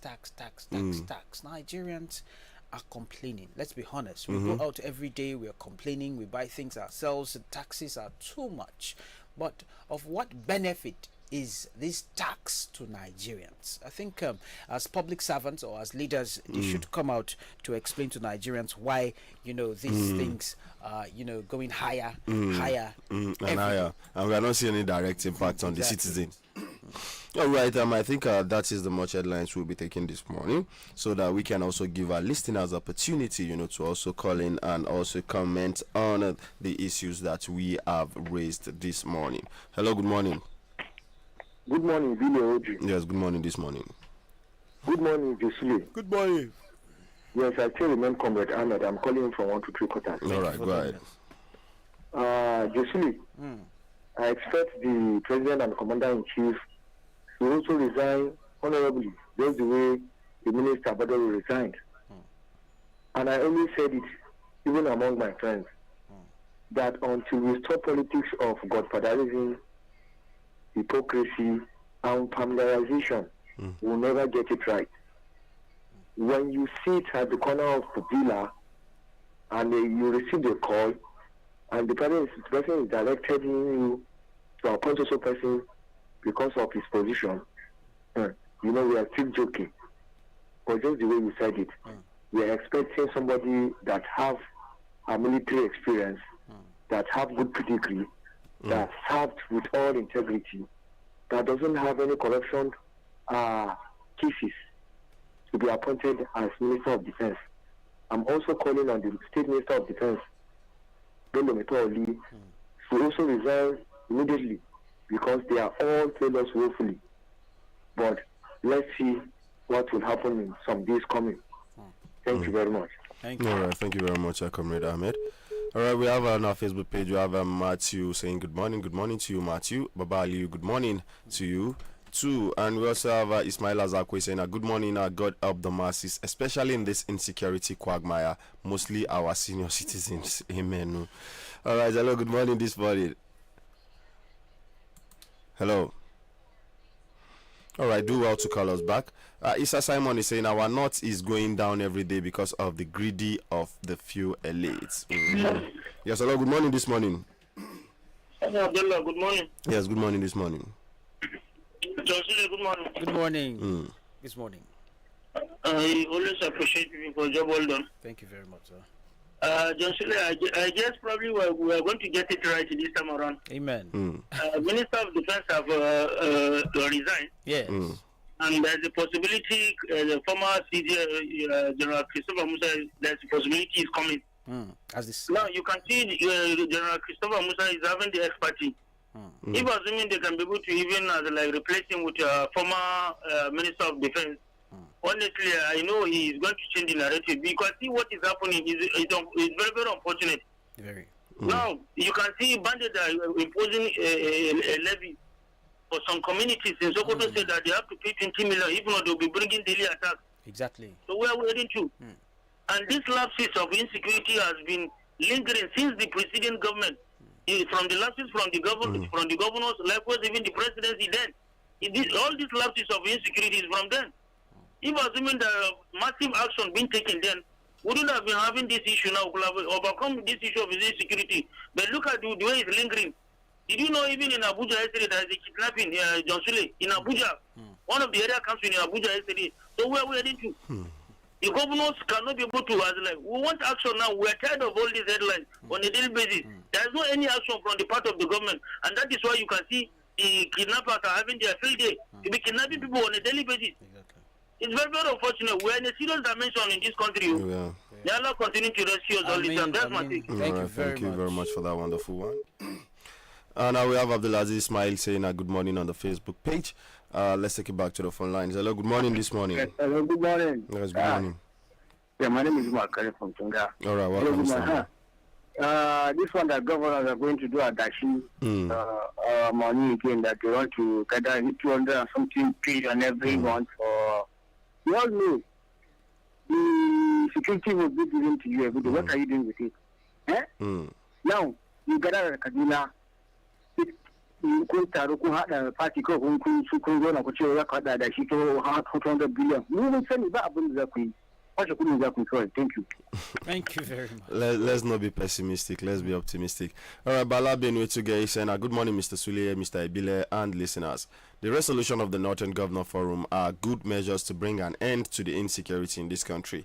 One of the resolutions is the stopping of mining activities in all the 19 northern states for a period of 6 months, which is a welcome development. Over the years, states that have mining resources have been ravaged by insecurity as a result of resources at its disposal.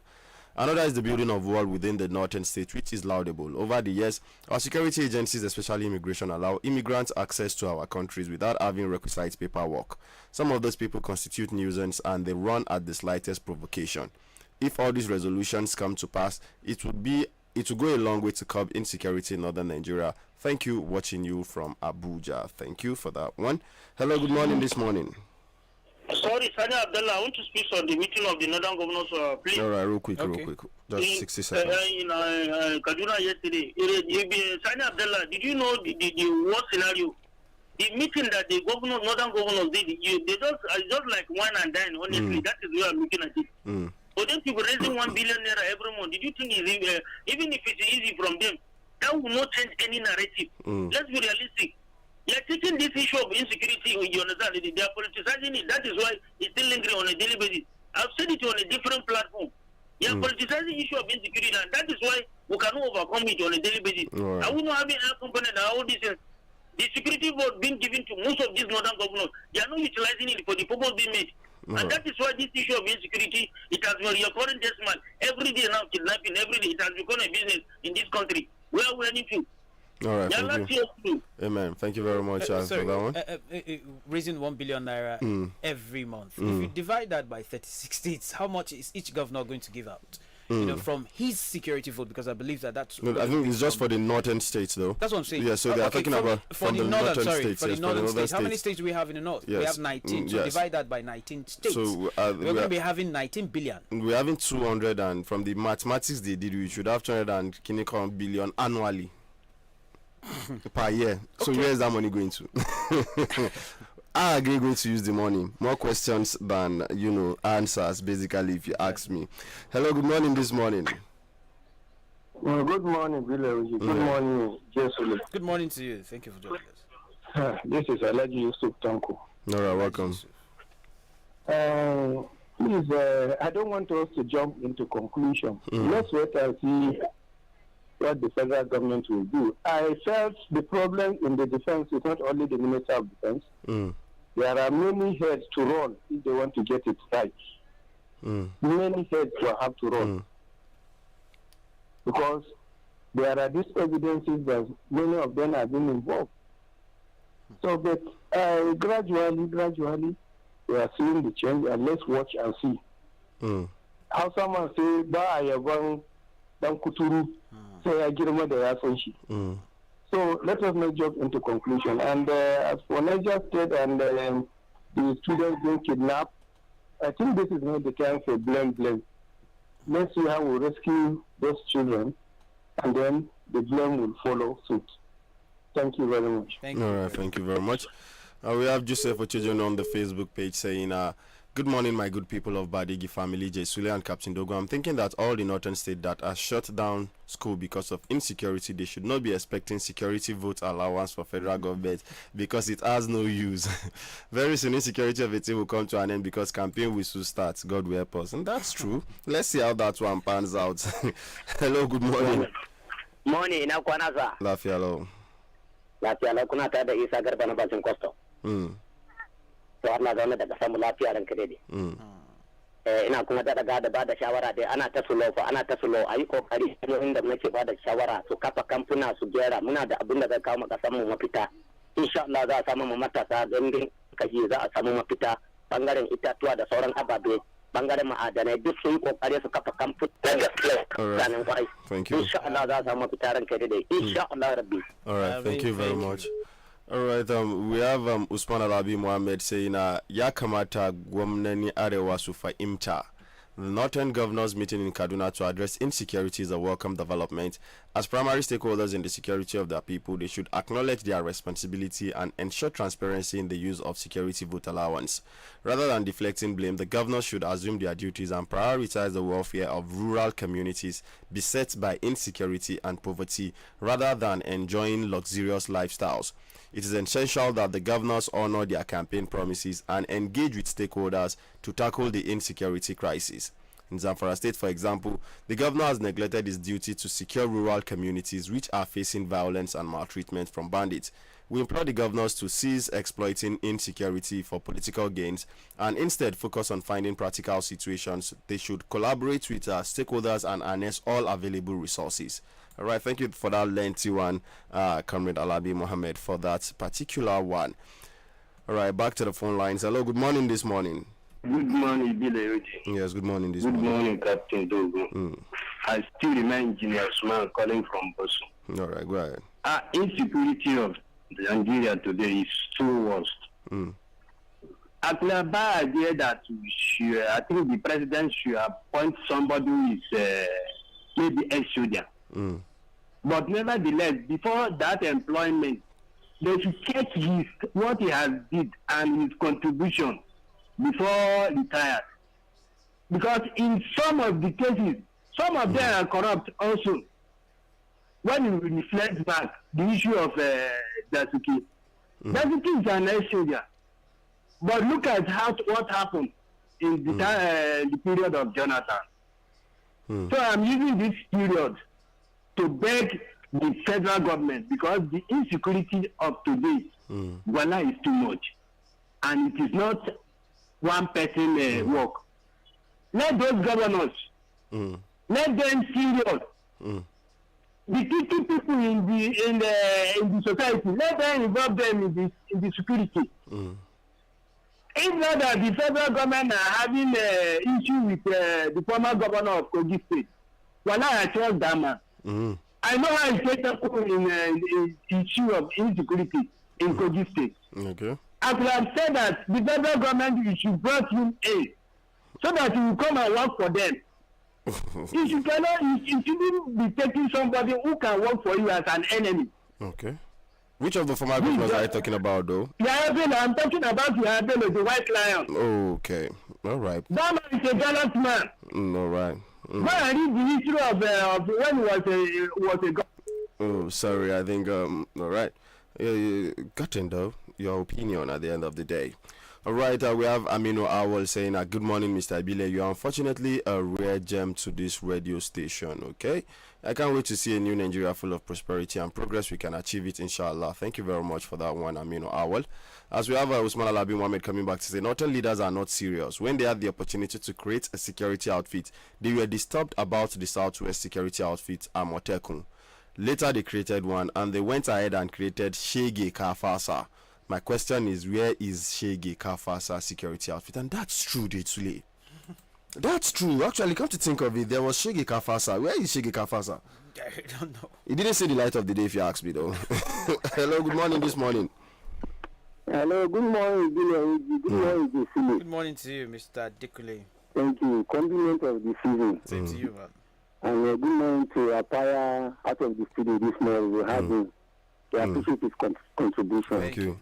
Let me go to issue of the Northern State Government meeting in Kaduna to deliberate on the way forward of issue of insecurity. I think it's the right step in the right direction. But I want the meeting to go beyond what is really happening in reality today. They have to step up. They have to do something so very fast. In Northern Nigeria, right now, as we speak, is going down crippled. Economy, widely diversity of people. Look at what is happening right now in Kano. Nobody thought of what is happening right now in Kano. So when Kano now is facing these challenges, this is the heartbeat of the Northern Nigeria, as far as I'm concerned. It's not devolution with terrorists and bandits. Where did we run to? So what is really happening to the Northern Nigeria? So the Northern government meeting should deliberate the way forward to support the federal government in terms of to curtail the issue of insecurity in Northern Nigeria. And secondly, the minister resigning. For me, it is a welcome one. But my challenge and my disturbing, why are they bringing Christopher Musa Christopher Musa just out of the box, and we couldn't see much of his contribution. They know why they kick him out, and now why they bring him in again. I expect they should look inward on other retired generals that have retired for long, have realized analyzed issue of insecurity like devolution in the country. Rather bringing Christopher Musa. We have a lot of retired generals there that they are more expert, they are more capable, they are more serious and focused, that they can bring contribution to the issue of insecurity, and so on we get there. So for me, bringing Christopher Musa, it is just a welcome one. God bless you. Thank you. Right. That is your own opinion. Also, Mr. Adekule. Hello, good morning. Hello. Okay, I think we lost that particular call. I'm back to the Facebook Live page. We have Marcus Michael saying, good morning, everyone in the studio. Insecurity issues, God take control, set confusion in the bandit camp. Amen, no, big one. Amen. Yes, Ibn Ali saying, Captain Dogo Jansile, good morning this morning. I beg Tinubu should replace Apaya as ambassadorial nominee instead of Ren. All right. Yeah. Hello, good morning this morning. Hello, good morning. Yes, good morning this morning. First of all, my name is Umar Kwan from Shiroro Local Government, Niger. All right, Mr. Umar, how is Shiroro Local Government this morning? We are fine. Hope you are safe. Please, I'm sorry, I want to use my traditional language, please. Okay, go ahead. I want to draw attention of Allah, mu al'umma talakawa, mu yi haƙuri mu koma ma Allah. Mu koma ma Allah, wannan abubuwa da suke faruwa a ƙasa ba abin da zai cece mu illa addu'a. Wannan mu muka jawo shi da hannunmu, ba wani bane ya jawo mana. Mu gyara halayenmu su suka jawo mana wannan. Sannan shugabanni ku ji tsoron Allah. Ku ji tsoron Allah. Allah zai tabbaye ku abin da kuka aikata. Rayukan mutane ba ku kare ba. Ba ku kula da rayukansu ba, ba ku kula da dukiyoyinsu ba. Mai girma gwamnan jihar Niger, don Allah, don annabi, don Allah, don annabi, ka ziyarci waɗannan mutanen da abubuwa suka faru da su. Don Allah, don annabi. This is my calling. All right. Thank you very much. Thank you very much for that one. We have Ibn Aliyu saying, Captain Dogo Jansile, good morning this morning. Okay, I think I've read that one, yeah. Alhaji Denjuma Bidda, assalamu alaikum. Wa alaikum salam to you too. Good morning. Okay, we have a call here. Hello, good morning this morning. Good morning. Yes. My name is Dr. Yunusa Musayevon. All right, go ahead. Let me just contribute briefly. One, I want to start by the what's it called? The contribution by the Northern governors. Okay. If you recall, maybe 6 months into the inauguration in 2023, these same Northern governors made a trip to US. They had a retreat to US on how to tame insecurity. And most of us, the Christian analysts and experts in Nigeria, will condemn that visit because, someone even said what you are looking for in Sokoto is in Sokoto. Understand? So, and at the end of the day, what is the outcome of that retreat they did in the US? Okay. Today, again, they are contributing 1 billion. You just make some summary and analysis of how much that money will generate. It's going to be at the end of the year or some month. If a sincere governor in the state can bring out 1 billion naira to fight insecurity, understand, I bet you it's going to be better for us. Because let me use Nigeria State as an example. Where we are having the difficulties, we need boys, that can serve as the first line of defense in each local government. If possible, extend it to the wards.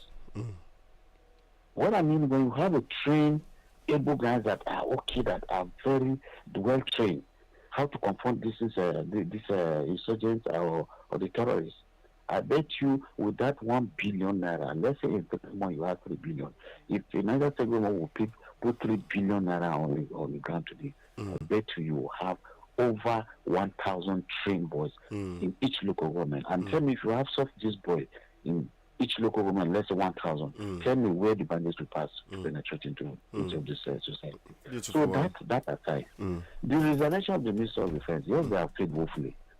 For most of us as security professionals, we know there's nothing they are doing. It's just that the government started playing politics on security, but he has seen the light. He has seen, what becomes of all this. Right. You can't just have politicians to man the very important ministry who don't have security knowledge. Right. But it's a good one. If a general is going to come, or if anybody who have the knowledge is going to be there, I think it will complement the effort of the service chiefs.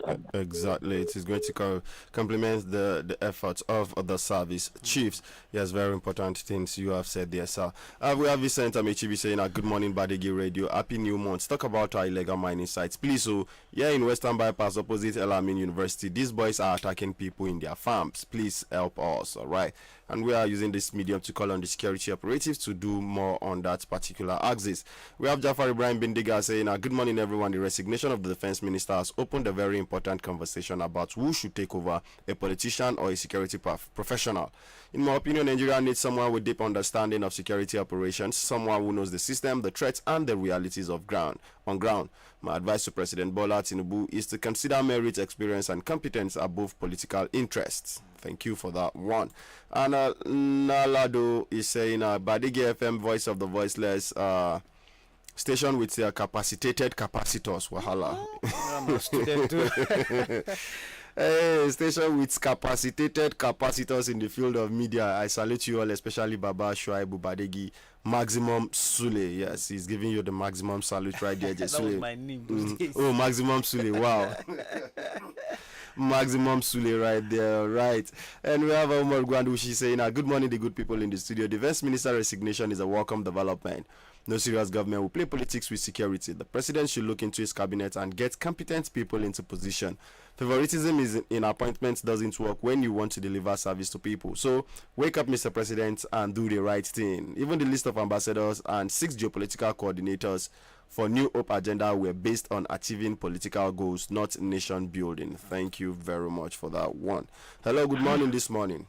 Hello, good morning. Yes, good morning this morning. Yes, I'm Abdullah Galazimakuka. All right, go ahead, Mr. Abdullah.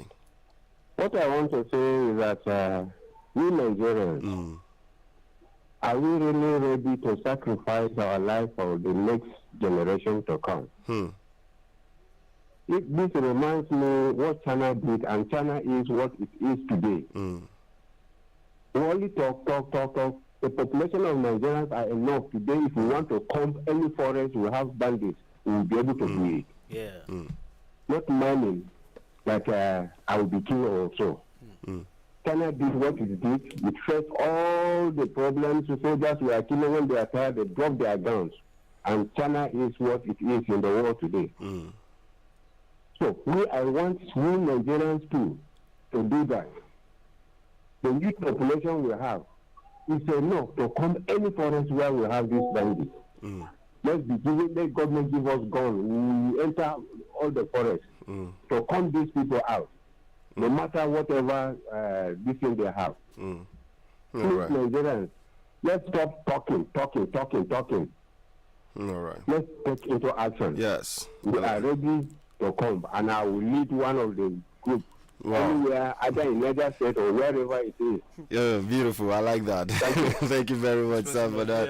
Yes. I like that one. He's already ready to lead people. And see, Jesuli, we're having a whole lot of people who are ready to lead people, who are ready to lead men to the war front, basically. Yes, I think we have Mr. Paya back on the line. Hello, good morning this morning, Mr. Paya. We have just like 2 minutes to round up the program. Yes, I have to appreciate you. And of course, when somebody was calling that, well, probably whether I could be nominated as an ambassador. What do you mean by ambassador? Is somebody who will go into a foreign land to project a good image of his country. When if you can have the likes of Remo Mercury, who will for his. Hello. Network. Okay.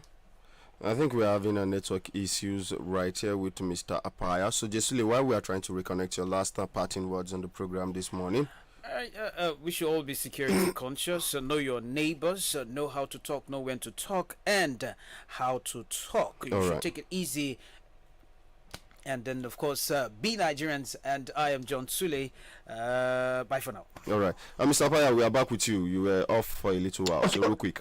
Yes, very quickly, I'm saying that if Remo Okunoki can destroy, can assassinate the image of our one and only president, and at the end of the day, he's being rewarded with, the ministerial appointment. You need people. I'm not campaigning for myself, but at least to respond to that caller who said Apaya should leave. Whether consider or not. I think well, we have a lot of people who have actually done well for the country, and not necessarily, overwhelming yourself, getting people who are castigating every day because you want to silence them. You give them appointment. You don't do that. That is not a very good thing. So thank you for your time, and thank you for a wonderful program. Thank you very much, Mr. Paya, for calling in once again. All right. So real quick, and before we go though, Jesule, me, I'm looking at it from a different angle. Before I go, this will be my parting words. If we are looking for somebody who is actually an ambassador of Nigeria online, I have to tell you, Reno Omokri is one of them. Forget the insults to the presidency, forget its controversial nature, but once it comes to selling the Nigeria as a good country, as a beautiful country, when it comes to whitewashing Nigeria in the international space, you have to give it to Reno Omokri. So I don't know if the appointment is based on that or to shut him up. I don't know, but though this is my own submission. So listeners, thank you very much for being with us since 7:30 up till this hour. I want to say very, very thank you, and until we come your way again tomorrow with another outstanding edition of your wonderful and favorite breakfast show, that is the Global Review and Issues in the News. Do stay tuned with Badeggi Radio 90.1 FM. Mina, chop life before life chop you. Bye for now.